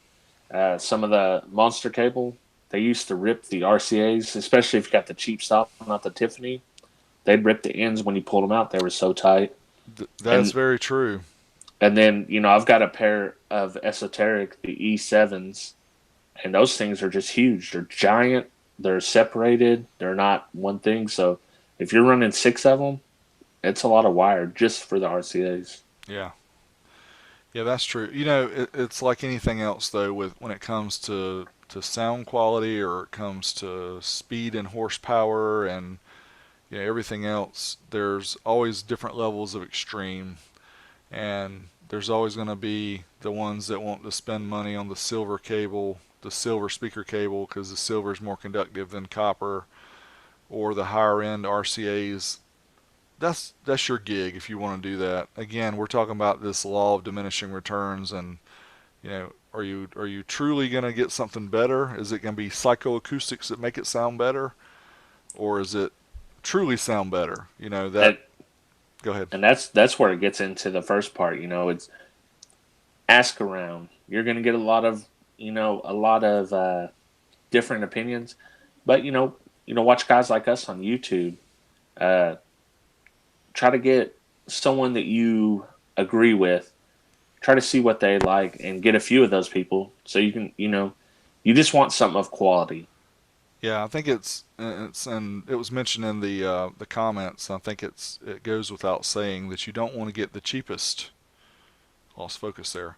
Don't want to get the cheapest RCA cables by any means because you're going to get noise in your system. You're going to have really super thin wires on the inside. They'll probably be a lot of aluminum instead of copper, things like that. So you definitely want to get something that's quality, but you don't have to get the highest end. I think that's what we were kind of aiming for in our explanations there. Is not to And I go think super that's cheap. everything. It's just like you want something of a certain quality. You don't want the cheapest. You also don't want the most expensive unless That's you've right. got money to spend. So There's a happy medium. If you have all that extra money, you can donate to our cause here so we can provide more content for you. If you want to buy all those expensive cables, I said it, yeah, Rob. Trying to hook us up, man. So yeah, that's pretty much it for the sound quality. But if you're going to compete, what's some of the things you could do to your vehicle, Rob, to get super high sound pressure level? the expanding foam We're going back to for that again. yeah for the expanding foam. But you told us Yeah. before not to use it with our turn signals. Or Well, maybe that was me. if this is your SPL vehicle, we're talking about extreme modifications. Oh, and you're going to trailer that thing anyway, so it doesn't matter that it doesn't have turn signals. Or you might drive it, but it's not going to get very good gas mileage. That's true. Well, don't some people use concrete or something in their doors and stuff like that too? I've seen it before, and almost if you're talking about a wall, that's a lot of wood. You're probably not going to use birch for all that. You're probably talking about MDF at that point because you're using a lot of wood, and it's just going to be a lot of weight. And it's just, you've seen the XOs build. I'm sure most people that's watching this have seen the Frankenstein. It's an extreme build. Yep. It's extremely lot of 2x4s too. Yeah, And now he's been trying to get them out, and it's taken him months to get them out. But that's the price you pay for having 160 dB vehicle like he has. Wow. I would yeah, not. We don't stress this enough too. If you're getting into one of those, I would say anything more than 150. To me, wear your anything more than earplugs. 140, it hurts my ears. I'm old, but Yeah, I don't want to lose my hearing. And people can say all they want to about these low frequencies not hurting your ears. That's bull. They hurt your ears outside the vehicle. Yes. And Wear ear protection, people. the first meet we had was at World Finals, and I'm telling you what, I walked out there with my wife, and we turned right back around, went down the first row. I was like, "This is too loud. We got to go get those earplugs. I can't." Just Yeah. walking outside of the vehicles, it was too much. Yeah, I see so many videos of people in there with no ear protection, and it makes me cringe every time because I'm like, you just lost I don't know how many years of your hearing because you're trying to be cool and not have on. I'm I'm gonna have some of these big old things that cover my ears when we go have our meet at Texas next week. I don't care. I'm trying to protect my hearing. Yeah, yeah, me So too, man. It's too much. It's too much for me to handle. yeah, I I guess the positive side would be that you could tell your spouse that you can't hear because you listen to loud car audio. Yeah, But then you get a slap on your face and you have this big old red mark. So you don't want to do that. You want to keep your hearing, use ear protection, and you've talked about it before. You can get those little earplugs that are like $5 or something off Amazon. yeah, They're super cheap, but I yeah. like the Just little ones that foam cover up. earplugs will work. Yeah, I like the ones that cover up my ears completely. But Yeah, like either you way, once used at the shooting range. yeah, exactly. Yeah. Designed for gunfire or loud subwoofers. So that was a fun discussion about building a system, everything from a cheap base budget system to a block. What do you call it? A block banger, Block beaters. block beater. Yeah, beating the block down. You guys Just didn't do remember. that in North Carolina? Yeah, it's called the. Somebody commented earlier about what it was called. It was called the North Carolina squat. Oh yeah, see. I think that's what it was. There's been so many comments. I appreciate you guys keeping all the comments going here. And those of you who are listening to this on your audio podcast, please be informed. Please be informed that we're live on YouTube every Wednesday night. That's possible. Yeah. 8 p.m. Eastern time. I can't talk tonight. 8 8 p.m. p.m. Eastern, Eastern 7 Standard p.m. Time. Central. 7 p.m. Central. 5 p.m. Pacific to about an hour after that. So join us live. We start off by goofing off a little bit, talking with our audience. We do the podcast, and then we Goof off some more. goof off some more. Have fun with the audience. That's what it's all about. So we're going to move on next to our picks of the week. And I'm going to let you go first. What's your pick of the week? Okay, so I'm gonna bring back the old school here. Contact cleaner. If you're running old school amps, pick some of this up because you would not believe I like every gain, every knob on those old school amps. They get dirty, they make noise. This stuff works miracles. Just a little bit of this, twist it in. I've got a video on it. My YouTube channel will add a link to it, but this stuff's worth its weight in gold to me. Yeah, you could pretend to be an amplifier technician by just using that. Yeah, that's what You I spray did. it in there and it stops, and you just like it's like magic. It's like waving a wand and fixing Yeah, all your I problems. basically do the same thing to Sean K when I'm doing it. Just spray it in there, fixes it. That's what he does when he repairs all these amps. He just I sprays think them with contact cleaner. that's what I assume. Yeah, that's pretty cool. But he's got a better wand, I think, than you have. Yeah. But yeah, we'll talk to him in a future episode. Maybe get him on here so he can tell us about what he does. He's going to disagree with you that he uses contact cleaner to fix everything because I I think think he does other stuff too. he does solder and everything with the contact cleaner. Just spray it on there. Loose solder joint. It don't matter. You're blown. Oh, your MOSFET's blown. Spray contact cleaner. There you go. If that would work, that would be the gig, wouldn't it? So All right. So what do you got? I'm gonna share my screen here so everybody can see it. I'm talking about something that's not really car audio. I know all of you guys probably at some point during your day or your year, depending on where you live, need sunglasses. And I have tried a lot of different sunglasses over the years. And I don't know what it was. Something posted, maybe it was a daily deal or something with these Duduma, which is a horrible name. But these particular ones I've got, the ones that's shown right here, once I stop sharing my screen, I'll actually show you what they look like. But I've had uh, 3 sets of these. One I lost, unfortunately, they fell in the ocean. But I've got 2 other sets, and one set I've had for over a year.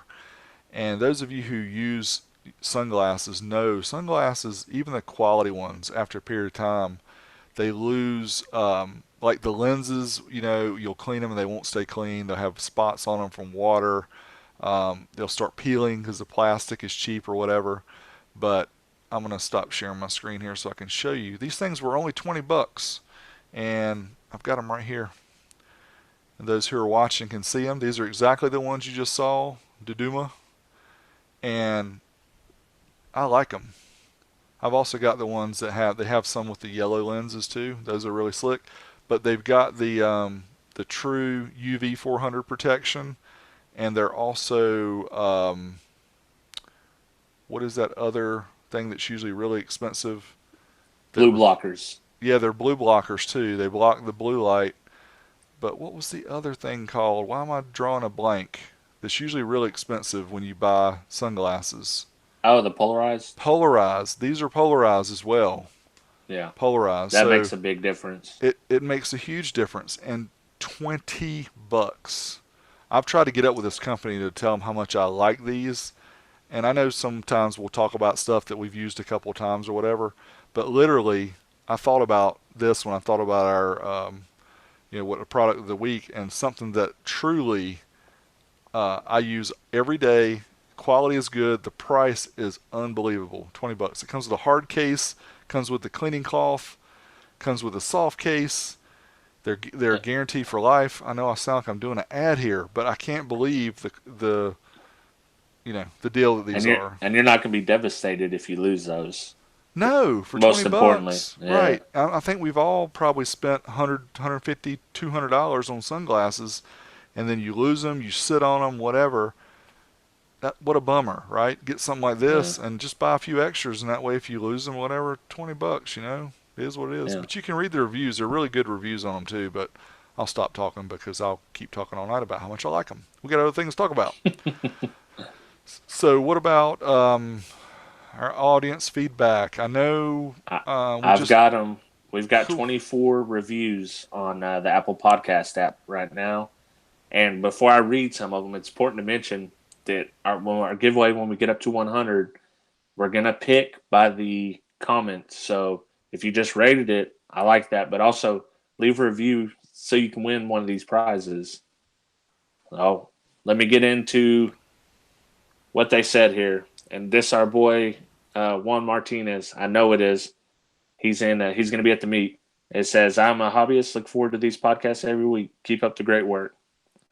We're trying to. Let's see. We have John Booth. Great new 12-volt podcast.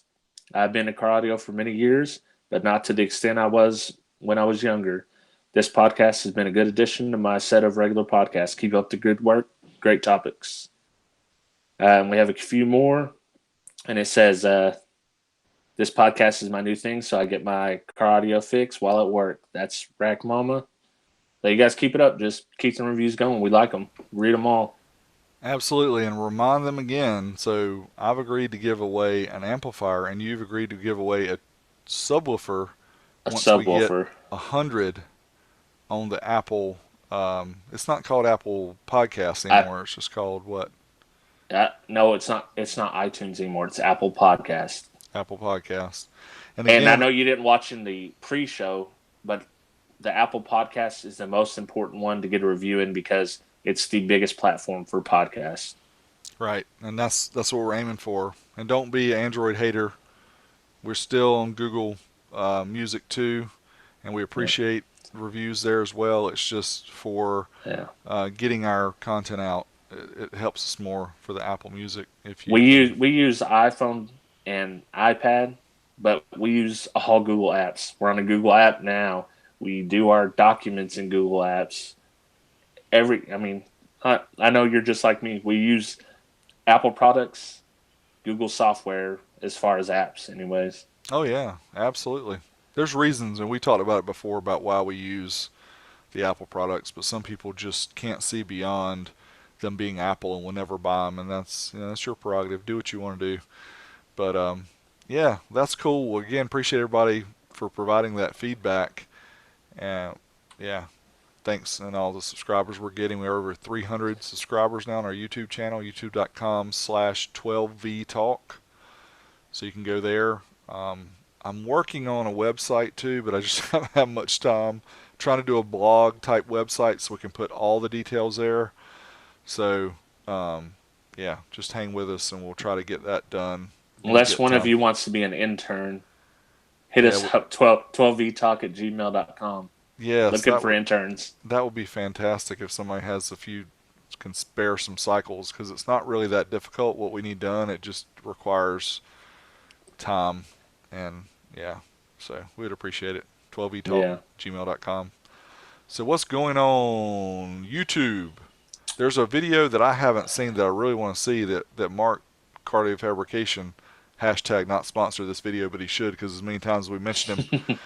About the topics The or the topics, words. The yeah, words are. about Yeah. the phrases and the words in car audio. That one looks really cool. I haven't seen it yet. Yeah. Have you seen it? Yeah. And he covers the spectrum. So if you don't know anything about car audio, watch that video because he's throwing out a lot of words that you see and hear everywhere. And he goes and he just basically just tells you what they are. That's cool of him. I'm glad he done something like that. He's always kind of out watching out for the beginners there. So Yeah, that's important because I think, and I'm bad about that too, is I make an assumption when people watch my videos that they've seen them before, but you should never make that assumption because you always have new people watching, and the ones who've already watched it, they don't care to hear certain things over, or they don't care to hear something explained better. Some people maybe have watched you for a long time but don't know a certain thing that you may explain deeper. So I have no issue with that, but I'm going to check that video out. Steve Meade got his laser machine for cutting. I haven't got to watch that one yet. I haven't seen it fully yet, but I started it. That one looks really cool. Um, Trying to think. Oh, Dean at Five Star. They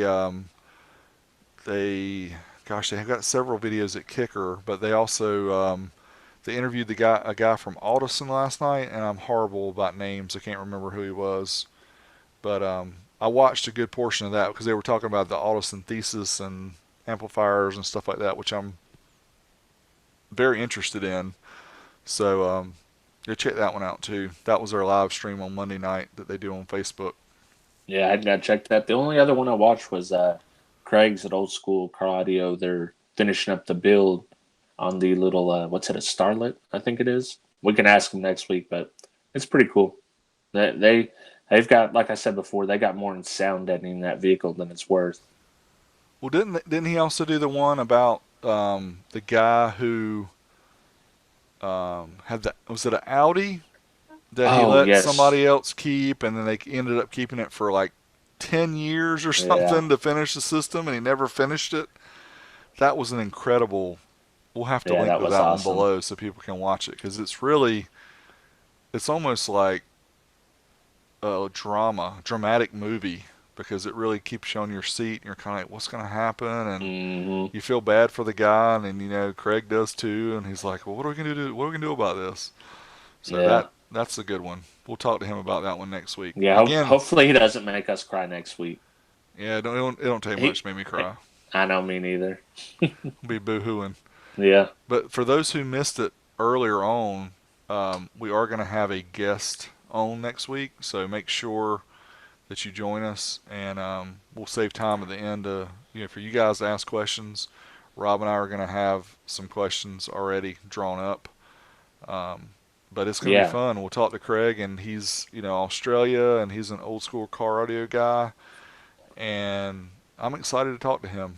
Oh yeah, I'm jealous about his workshop. I mean, his workshop's incredible, man, and he's got some cool stuff. I want him to. He's such a good interviewer. I want him to interview us. Yeah, he does a great job Yeah, interviewing people for sure. He does real good. I think it's because they cut out the bad segments. that's But what we do, isn't it? yeah, we do that too. Everybody does it. So what's upcoming for Mr. O- Hi-Fi Vega? Okay, so I still hadn't put out the Polk 12-inch shootout video, but that's coming up. So in the meantime, I put up a amp dyno of the Hart HT 800 amp. It's kind of an uncommon amp, and that's where I like to meet, the weird stuff. And it did okay. It didn't, well, just watch the video and you'll see what it did. What you got? Yeah, so I just did the video on the Sony Mobile ES Explode, and the funny thing is, when people see what I've posted, they automatically assume that I don't have anything else better to test or whatever. Um, but I do. I have a lot of stuff here that I need to test, but there's sometimes, and because I do this and I can do kind of what I want to do, I do something I want to do. In this case, I wanted to try one of these Sony Explode Mobile ES amps from 2001, so that's what I did. I tested it. So check that video out if you haven't seen it. It's got big 1000 watts stamped on the amplifier. See if it gets anywhere near that. In most Yeah. cases, it doesn't. Things don't when they're stamped on the amp. But I've got some more amps coming up soon. Hopefully, I was trying to have one live tonight, but it's not going to happen. I've got to do the voiceover, and I've still got to send it to the Patreons. So if you guys don't know how the Patreon works, Rob and I, do you have a Patreon, Rob? You do, Nope. don't? No, No Patreon. you need to get one. Um, the Patreon people get early access to my videos, so when I release it, it actually goes there first. So if you're interested in getting early access to my videos, then if you subscribe to me on Patreon, you will. And so they always get at least a day or so before the video goes live. But And that's a good way to interact with you too on the Patreon through their messaging, or what is it? I guess their Facebook style yes, thing they they have a got. messenger through that, and Yeah. the Patreon people always get the responses. I do that before I do anything else. So anybody Yeah. comments on any of the videos on Patreon, you get a response sooner than anybody else. So it helps me out. Rob and I both are trying to get to a point where this can help support us, and so anything you guys can do to help out. But lots more coming as far as that goes. We have a lot of cool stuff coming for this channel as well, and 12 Volt Talk. Can't wait to have our first guest on next week, Craig Harrison, and we got some other guys lined up too. And yeah, I'm just like Yeah. excited It's gonna beyond be control. awesome. It's gonna be awesome. It's not that I don't enjoy talking to Rob. We have fun doing this, but man, there's some things I want to hear these people tell and some stories. Well, plus then, we start to veer off into old school BMX, and we kind of wander a little bit, so it'd be good to have someone else, an adult here. To keep us in line. Yeah. But everybody likes a little bit of sidetracking, especially a lot of people that listen to us probably are old school and rode BMX bikes and all that good stuff. But yeah, Yeah. if you don't know what in the heck we're talking about, then make sure you visit us live, Pre-show. youtube.com/12etalk, so that you can see our pre-show and some of the crazy things we talk about. All right, you ready to wrap it up then for I'm the ready to wrap it podcast? up. Yep, ready to wrap it up for the podcast. So check us out, youtube.com/12V Talk. If you have any comments, suggestions, anything like that, either leave it in the video comments or email us, 12vtalk@gmail.com. And check out Rob at Hi-Fi Vega on youtube.com/Hi-Fi Vega. And check me out, youtube.com/BigDWiz, Leave oldschoolstereo.com. reviews. Leave reviews. All that good stuff. Helps out, guys. Yeah. Until next time, We're out of here. we're out of here, but we're still here. We're not really out. So, man, you guys have been. Somebody's been yelling and fighting and screaming here in the Oh room. I yeah. saw some things. Yeah, I kind of missed over it because we had this discussion earlier, guys. Can we all be adults, please? Let me scroll. Oh my lord, there is a ton of comments, Yeah, you ain't lying. but a lot of them are probably before. Yeah, they're talking about Contra and BMX bikes, the Gold Hutch. Haro Yeah. does have retro bikes. That is something that bears a discussion, not a discussion, but at least a mention. If you Yeah. go to planetbmx.com, and they've done it for the past several years, but Haro's had, they call them lineage bikes. Yeah. So they released the ones that look like the 87 Hutch and the Sport and the FST. Do they do them in 26-inch though, or like Yes, 24-inch? Oh, they do. yes, they I do them can't in ride a 20-inch no more. they I'm too do them big, in man. big boy sizes. Um, and man, the coolest one that they did was the white Skyway. They did a 24 or 26-inch white Skyway with the Wow. big 24 or 26-inch Skyway mags. I wanted one of those so bad, but I didn't get it. But Haro, remember PK Ripper? Yep. So they're bringing those back. They got the PK Rippers. Just Wow. check planetbmx.com and see that. Now the Haros are expensive.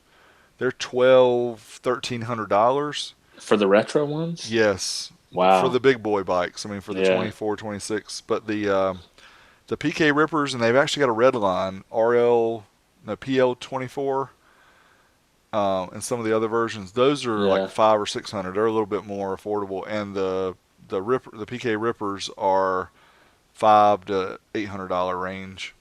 I want like a 26-inch GT Performer. Yeah. Well, I saw because I follow Eddie Fiola on Instagram, and I think he's coming back out with some kind of a retro bike, Oh but yeah. he's still a little. He's like 5'8" and still weighs 150 See, he's pounds. still riding the 20 inches I then, huh? know he rides it like a boss. Him and Dennis Yeah. McCoy the same way. Dennis McCoy is like 52 or something. I had a He's buddy, man. He was BMXing. He started his old DK1. He mm, was BMXing. He's 40 something years old. He's got a ramp on the side of his house. He's doing it wow, up. that's hardcore right there. All right, let's see if we got any other haters make you famous. I love it. Yes, car audio, etc. That was it. I'm sorry. Yeah, we talked about him before. We'll make sure we link it in the video description. Um, he's doing home audio according to Dean, and I remember him talking about getting out of car audio and doing other stuff, but he was going to still try to do it. But some of those guys like him, and I'm horrible that I can't remember his name, but the guy that did car audio, etc. He actually recorded his daily work, and he was able to upload that as YouTube. And I guess the shop he worked for allowed him to do it, but he was Oh yeah. doubling up. I mean, he was working, he was recording a video, and he was taking a video and posting on YouTube and making money off of it. Dang. So that was nice. But I think the shop he worked at was closing down or something, so he had to find something different. Let's see here. Ryan doesn't tolerate flame wars. Us neither. Yeah. Well, he saw he saw the comments that I had to delete on that one video. I Yeah, mean I that seen them one too. post. Just unbelievable. And it's from some people that I wouldn't expect it from either. So Yeah. that's the part that just gets me. Alpine 7909. Send us one.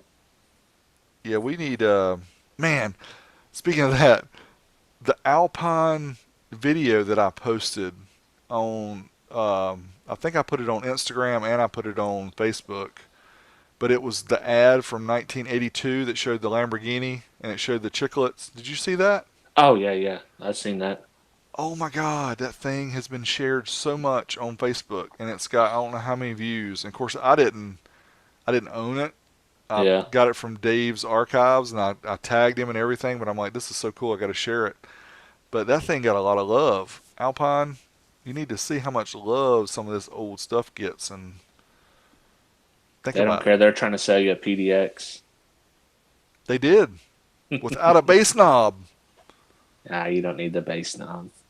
I need the bass. If I'm gonna pay that much Yeah, for I an know. amplifier, you better come with it, and it better be metal, and it better have a clip light, and it better talk to me and say thank you for buying me. And turn the amp on and off. Yes, Alpine, are you listening?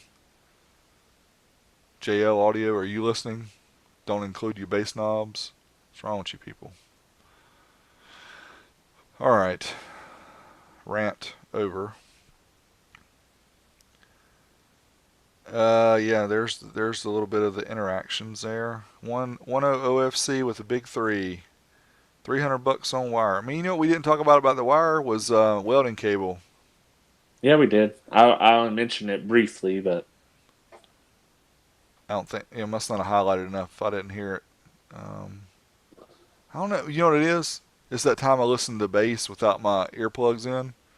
It it hurt my ruined hearing, so it. I didn't Yeah. hear you when you said that. I probably was taking a sip of my water or sneezing when you said it.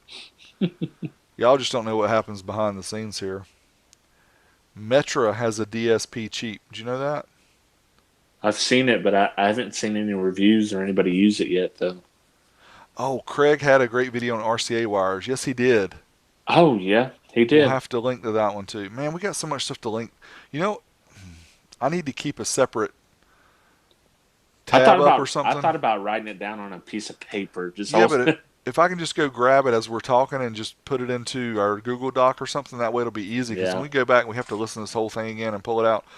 Or one of you guys who are watching, Intern. yes, if you can just grab these links that we say and then email them to 12vtalk at gmail, it would be so appreciative. We'd even mention your name on one of the 12E Talk podcasts and say, this dude or dudette is helping us out by grabbing these links and emailing them to us so that we don't have to go back through again and listen to ourselves talk about BMX bikes and stuff.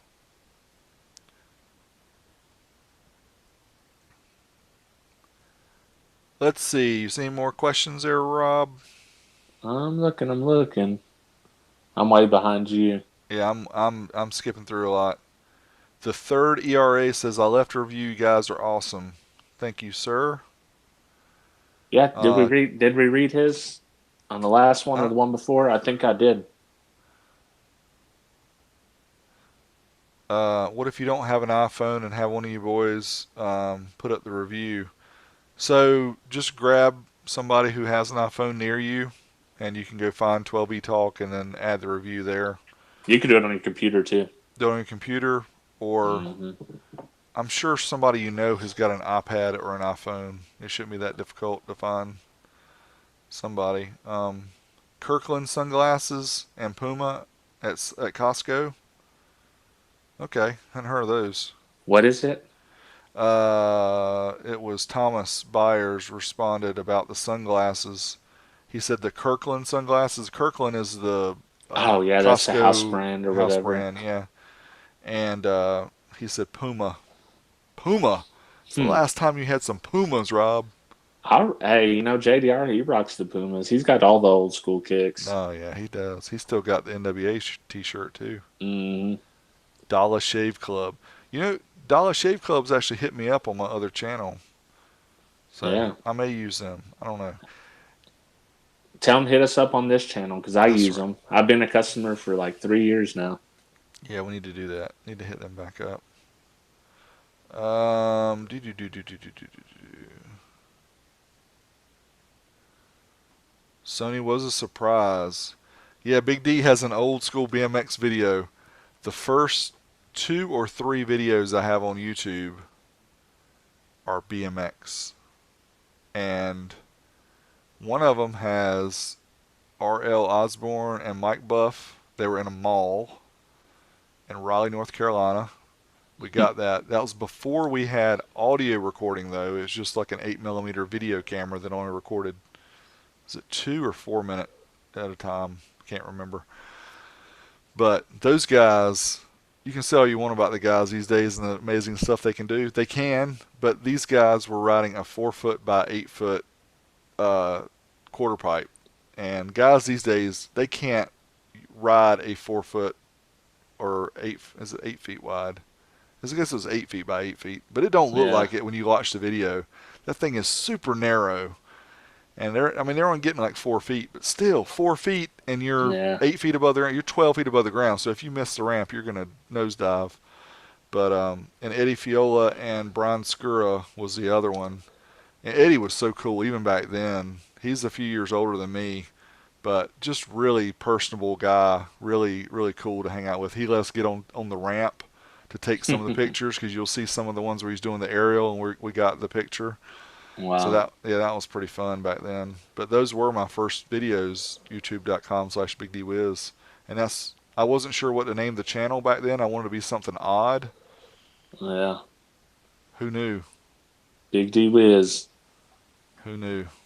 Why We haven't I need to changed it? discuss the oranges that on one Yeah, of we our did. podcasts. Maybe when Craig's on here. Yeah, that one's pretty. It's pretty short and pretty simple actually. It's nothing too complicated. Do you Let's prefer to see. buy RCA or make them? I prefer to buy them, but Yeah, me I too. haven't I haven't had a specific instance where I needed to make an exact length. I think, it's not that I don't have the skill to do it. Even though I can't solder worth squat, I could still do That's that why I part. don't do it because I don't solder well. Yeah, I'm terrible at soldering. I am too, but I could handle that Yeah. RCA's. But um, yeah, if you want to make them, I bought some Phoenix Gold, old school Phoenix Gold ends. And Rob, I don't know if you remember when Parts Express had that huge deal on the blue Phoenix Gold RCA cable. Gosh, that was back in probably the mid to late '90s. You could buy that huge roll of like 100 foot of it for like seven or $8 something. Wow. Yeah, I I can't believe I definitely didn't didn't. get in on that. I can't believe I didn't get any back then. I used to look at it and say, man, that was a good deal. Um, yeah, Bob Harrow and yeah, Eddie is awesome. Kuwahara has the ET bike. So my first new BMX bike that I got was a Kuwahara Laser Light, and that was in 1982.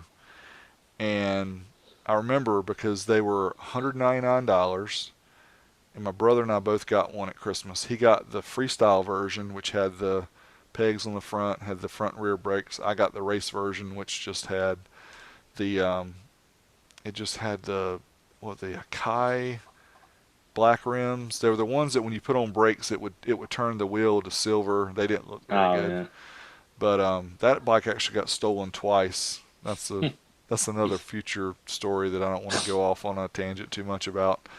Um, but yeah, Cool Horror School. And the funny thing is about ET is we just watched ET the other night with my kids, and they'd never seen it. And I got the Blu-ray. I actually got the 4K, but I don't have a 4K player. But it was $10 on Amazon to get the 4K and the Blu-ray version. So that's what I got. So whenever I get Yeah. 4K, I'll have it.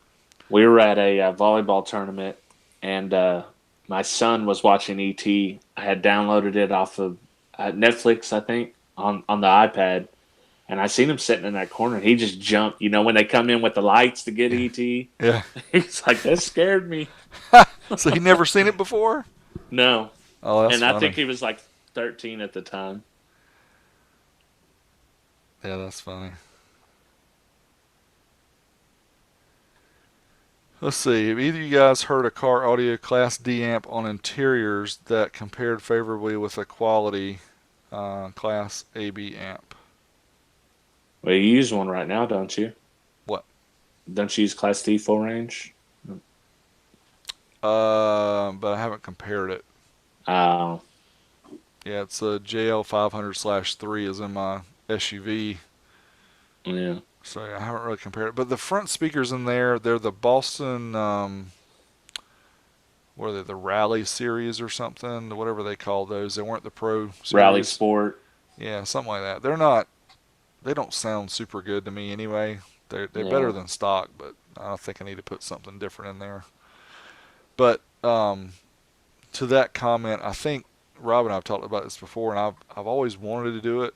Is to have it so I can switch amps out in my cars to try them, because I've got plenty of amps sitting around, and you know the Class D versus AB for subs too. My daily driver, the Honda Accord, I've got the JL Audio 10W3 in there in an optimized box that sounds superb, and I've got several different amps I want to try on that sub just to see how they sound, if they sound different. And yeah, it's been in the plans. I just need to do it, but you know, it's limited time, my friends. If I didn't have the YouTube channel, I could do a lot of stuff like that on the weekends, but again, we talked about it earlier. You guys who don't make videos don't understand how much time we have to invest every week, and that's outside of our daily jobs, our families, Yeah. our chores, everything we have to do, mow the grass, and everything. It's tough to fit it in, but we try our best.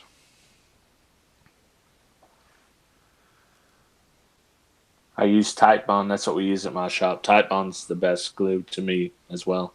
I use Type Bond 2. Some people use the Type Bond 3 because it's waterproof, but to me, I just don't like the consistency of it.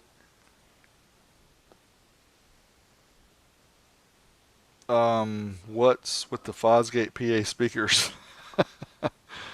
Somebody's been watching some old videos of mine. I still use those occasionally. I got them back when one of the eBay stores had them for $150 a piece. I think new when they first came out they were 250 or 300 a piece. It's a 12-inch driver and a horn. It's not a piezo horn. It's a compression horn. Um, but they're very efficient. And they actually sound pretty good. I mean, they're obviously designed for the outside pro audio sound reinforcement type stuff. But if I do movie outside, like if I take my projector to shine it on the house or whatever, haven't done that in a while. But when I have done that in the past, I've used those with a Yamaha receiver. They sound pretty good. Yeah, and I don't even remember those. I must not have watched that video. I'll have to bring it up so you can see it. Yeah, I know. Slipping. That's You probably got one. you got over 500 videos. I've got over 600 Over 600. See, I'm missing now. 100 of them. Now there is a possibility that 30 or 40 of those are not public. So, but No. yeah, I was looking the other day. I don't know exactly when I hit 500, but I did hit five. But when I look at YouTube on my uploads, it's 624. I think is the number it shows. Wow. But some of them are hidden, some of them are private, but most of them are not. It's a They lot. said You need to go either of back, us man. gonna compete. No, I'm not. No, me either. I'd like to do the S10 one day, SPL, but sound quality wise, like that's so far beyond me that it's I don't know. I'm just an amateur. You've listened to too much heavy bass and it's ruined your ears. So Yeah. don't even try it. Don't have the golden ears.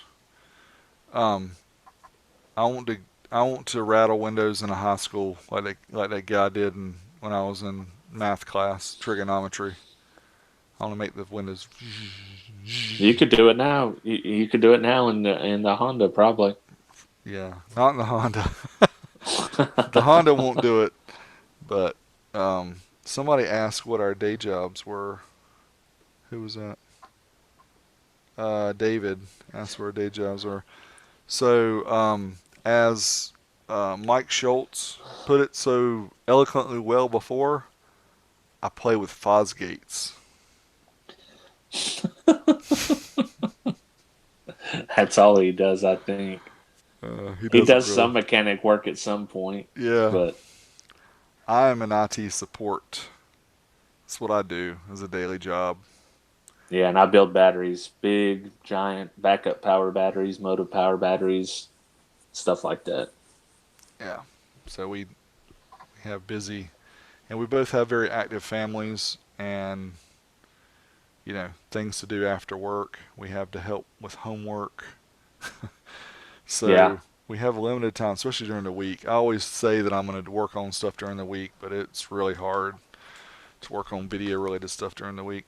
favorite sub size, I could say easily mine's 8 inch. I don't know why, I just have a fascination with them. Um, that's a good question for me.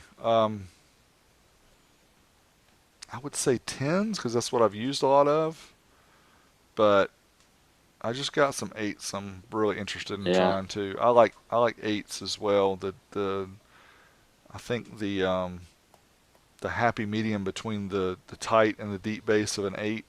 yeah. And if you have a couple of them or a four pack, then I like the trios, like as far as number, just because JL that was so iconic back in the day. 8 12 W6s, 8 W6s, or an 8. 3. Three 8W6s, three 12W6s. Yep. That was iconic. All right. Sorry to be yawning here. We've been on for a little while. Yeah. Isobaric 10s. Yeah, that's cool. I know about 4.8s. isobaric 12s. Yeah, if y'all haven't seen Rob's video on the Isobaric 12, you got to watch that. And if you're going to the meet, you're going to see some isobaric 8s. I helped JDR design the box, and he's building it. And I've seen some pictures. It's going to be pretty wild. Sweet. You know, still haven't talked about that on my YouTube channel. I've got to place that in my next video because it's just Yeah. next week. October 20th, for those who are interested in the Texas old school stereo meet. Yeah, it's going to be a big one. It looks like. That'll be fun. Even if it's not a big one, it'll still be fun. But the bigger, the better. Everything's bigger in Texas. I can't wait to hang out, man. That's going to be fun. Oh, yeah, that's going to be a blast. You're going to be able to hang out. I like checking out everyone's systems because that's what reminds me of the old competitions. That was the best part to me. It was nice to win a trophy, but checking out everyone, like seeing what they're doing. Yep. What equipment are they using? How are they tuning it? How are they building their enclosures? I love that stuff. We're just going to be like geeks at a whatever convention, a comic book convention or something. Yeah. Yeah, because it's just lots of fun. The difficult part for me is going to be getting all the video content that I want to get because I want to do, like you said, I just want to chill out with people and check out their systems, and I just have to remember to catch it on video so that you guys can see it too, Yeah, who can't exactly. be there. And maybe we'll do a Oh, few special podcasts from there. yeah, we're planning on it. So, So look forward to that. Alrighty, I think we're about ready to sign out. Call it a night. Thanks everybody for joining. We had quite an audience tonight. We had as many as 40 something at one time. all right, Thank you we're getting up guys. there. Yeah, thanks for hanging out with us and providing comments and feedback and not picking on my big old head too much. I guess we are signing off. So we will Yeah, have Craig Harrison from oldschoolcaraudio.com.uk no .au. I hope he's not too professional. Make us look bad. We'll Oh, see. I If think he we'll have makes us fun. look bad, then you guys just don't pay attention to him. If he makes us look bad, Yeah, we'll have fun. I think he'll loosen up some. yeah. Got to have a little bit of fun.